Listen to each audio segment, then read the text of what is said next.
আদ্দিন হাসপাতালে ৬ নবজাতকের মৃত্যুর ঘটনায় দায়ের হওয়া মামলার আসামিদের বিরুদ্ধে পুলিশ তদন্ত করে ব্যবস্থা নেবে। এই তথ্য জানিয়ে স্বাস্থ্যমন্ত্রী বলেছেন, জড়িতদের বিরুদ্ধে ব্যবস্থা নিতে অ্যাটর্নি জেনারেলের সাথে বৈঠক হয়েছে। তদন্ত কমিটি পুনর্গঠন করা হয়েছে।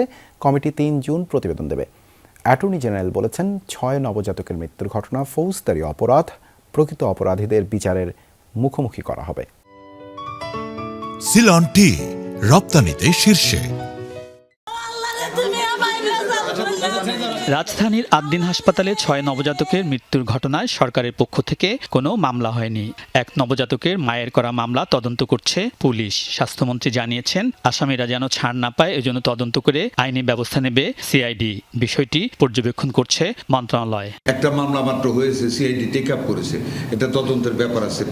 পরিস্থিতি পর্যবেক্ষণ করে তারপরে তো অ্যাকশনে যাবে। এটা আইনের পার্ট, পুলিশের পার্ট। আমরা লুক আফটার করবো, আমরা দেখবো।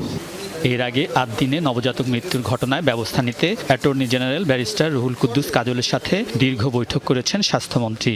এজন্য মন্ত্রণালয়ের তদন্ত কমিটিতে যুক্ত করা হয়েছে ডেপুটি অ্যাটর্নি জেনারেল আল ফয়সাল সিদ্দিকীকে। ৩ জুনই তদন্ত রিপোর্ট জমা হবে মন্ত্রণালয়ে। কেউ চিন্তাই করতে পারে না একটা পরিবারের ৬ জন শিশু, নবজাতক শিশু, এবং তারা দমবন্ধ হয়ে মারা গেল আমাদের অবহেলা, আমাদের ব্যবস্থাপনার অভাবের কারণে। হচ্ছে দুঃখজনক ঘটনা তো হতে পারে না। এবং আমি নিজে এই কারণেই এরকম একটি ঘটনায় স্বপ্রণোদিত হয়ে আমি বলেছি যে আইনগতভাবে যেন কেউ কোনো কারণে প্রকৃত অপরাধীরা যেন কোনো পার না পেয়ে যায়। প্রতিবেদনটি আরও গতিশীল হওয়ার জন্য, আরও প্র্যাকটিক্যাল হওয়ার জন্য ওই বাচ্চাদের মায়েদের সাথে কথা বলা প্রয়োজন। তদন্ত হবে 3 দিনের ভিতরে, সেই তদন্ত রিপোর্ট 3 তারিখের মধ্যে দাখিল হবে।